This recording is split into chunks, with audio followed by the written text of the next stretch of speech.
Hi అండి, welcome to my channel. నేను మీ దుర్గా. ఈరోజు మా ఇంట్లో అయితే రొయ్యల పచ్చడి అయితే చేస్తున్నానండి. మనం చికెన్ పచ్చడి, మటన్ పచ్చడి, అలాగా కైమా, తర్వాత అలా నాన్ వెజ్ ఏదన్నా కానీ చేసుకుంటాం కదండి పచ్చళ్ళు.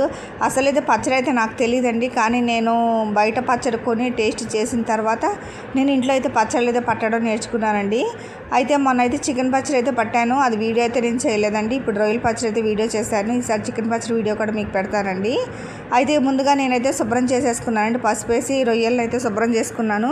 అవి చేసేసుకున్న తర్వాత వాటిలో జిగురుతనం అయితే వస్తుందండి రొయ్యల్లో. ఆ జిగురంతా తీసేసుకుంటే టేస్ట్ అయితే బాగుంటుంది. ఆ జిగురుతనం అంతా తీసేసుకొని పసుపు వేసి కడుక్కొని నీట్గా పక్కన పెట్టేసుకున్న తర్వాత నేను ఈ పచ్చడికి అయితే కనుక వేరుశనగ నూనె అయితే యూజ్ చేస్తున్నానండి. ఈ వేరుశనగ నూనె మనం పచ్చళ్ళకి టేస్ట్ బాగుంటుందండి. స్పెషల్ ఐటమ్స్కి ఈ నూనె అయితే చాలా చాలా టేస్టీగా ఉంటుంది. ఎవరైనా తెలియని వాళ్ళు ఎవరైనా ఉంటే ఇదైతే నేర్చుకుంటారని చెప్పేసి నేనైతే చెప్తున్నానండి. మన స్పెషల్ ఐటమ్స్కి అయితే ఈ వేరుశనగ నూనె వాడుకుంటే బాగుంటాయి ఐటమ్స్. అయితే నేను ఈ పచ్చడికి అయితే కనుక నేనైతే ఈ రొయ్యలు అయితే నేను ఈ నూనెలో వేయించేసుకున్నాను. ఇప్పుడు నా దగ్గర రొయ్యలు ఎక్కువ ఉన్నాయి కాబట్టి 2 విధాలుగా అయితే వేయించుకున్నానండి. ఇప్పుడు మనం వేయించుకున్న రొయ్యలు కూడా ఇందులో కలిపేసుకుంటున్నాను. ఈ రొయ్యలు కూడా ఇలా కలిపేసుకున్న తర్వాత దాంట్లో అల్లం వెల్లుల్లిపాయ పేస్ట్ అయితే నేను మిక్సీ పట్టుకున్నానండి. ఇంక అందులో బట్టి అల్లం వెల్లుల్లిపాయ పేస్ట్ అనండి. ఇంక అందులో మీరు ఏం వేయాల్సిన అవసరం అయితే లేదు. అల్లం వెల్లుల్లిపాయ పేస్ట్ అయితే నీరు లేకుండా చక్కగా మనం గట్టిగా రుబ్బుకొని అందులో వేసుకున్నాను. వేసుకున్న తర్వాత కొంచెం పసుపు, ఉప్పు, కారం ఈ 3 కూడా వేసుకొని బాగా ఎర్రగా వేయించుకోవాలండి.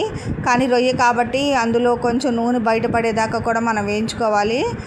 పసుపు కూడా కారం వేసుకున్నాం కదా, ఇప్పుడు ఉప్పు కూడా వేసుకొని తర్వాత ధనియాల పొడి, జీలకర్ర పొడి అయితే నేను ఇంట్లో ఉన్నదైతే వేసుకోవచ్చండి. లేదంటే కనుక నేనైతే ఆచి వాళ్ళదైతే నేను వాడుతున్నాను. ధనియాల పొడి, జీలకర్ర పొడి అయితే వేసుకున్నానండి. వేసుకొని ఇవ్వండి ఇలా కలుపుకోవాలి. ఇలా కలుపుకొని ఎర్రగా అయితే వేయించుకోవాలండి. ఎందుకంటే మా దాంట్లో మనం నీరైతే ఉంటుంది కదండి, ఆ నీరంతా బయటకు అయితే వచ్చేసింది. కానీ దాంట్లో కొవ్వు శాతం ఉంటుంది కదండి, దానివల్ల ఏంటంటే నురుగైతే వస్తుంది, పల్లి నూనె కూడా. కాబట్టి ఇది బాగా ఎర్రగా వేయించుకోవాలి. పచ్చడి మనకు కొంచెం నిల్వ ఉండాలంటే కనుక స్మెల్ కూడా బ్యాడ్ స్మెల్ రాకుండా ఉండాలన్నా కానీ ఇలా వేయించుకోవాలి.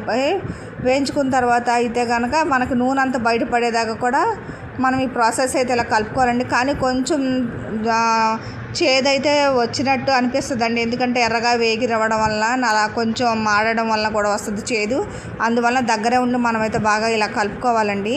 కలుపుకొని మనం చల్లారిన తర్వాత బాగా చల్లారాలండి. చల్లారిన తర్వాత మనం కొంచెం ఉప్పు, కారం అన్నీ చూసుకున్న తర్వాత నిమ్మరసం అయితే పోసుకోవాలి. పోసుకొని ఇందులో ఏమి సరిపోయినా కానీ మళ్ళీ కాసేపు పొయ్యి మీద పెట్టి మనం వేసుకోవచ్చు. వేసుకున్న తర్వాత నిమ్మరసం కూడా పోసుకోవాలి. నాకైతే అన్నీ చక్కగా సరిపోయినాయండి. కానీ కొంచెం ఫైనల్లో అయితే నేను కొంచెం నూనె అయితే పోసుకున్నాను వేడి చేసి. ఈ నూనె కూడా వేసుకున్న తర్వాత బాగా మనకి చల్లారిపోయిన నిమ్మరసం పోసుకున్న తర్వాత రెండో రోజు నాడు ఈ పచ్చడి తింటే చాలా చాలా టేస్టీగా చాలా బాగుంటుందండి. ఎవరైనా తెలియని వాళ్ళు ఎవరైనా ఉంటే కనుక ఈ ప్రాసెస్లోని ఈ పచ్చడి ఇలా చేసుకోండి. టేస్ట్ ఎలా ఉంది ఏంటన్నది నాకు కామెంట్ చేయండి. నేనైతే రెండో రోజు నాటైతే ఈ పచ్చడిని అయితే ఓపెన్ చేశానండి. ఆ నైట్ మా పిల్లలు తిన్నారు, కానీ నేను పక్కన పెట్టేశాను.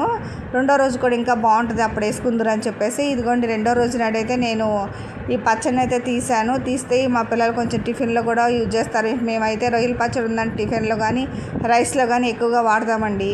అయితే మా ఛానల్ మీకు నచ్చినట్టు లైక్ చేయండి, కామెంట్ చేయండి. బాయ్.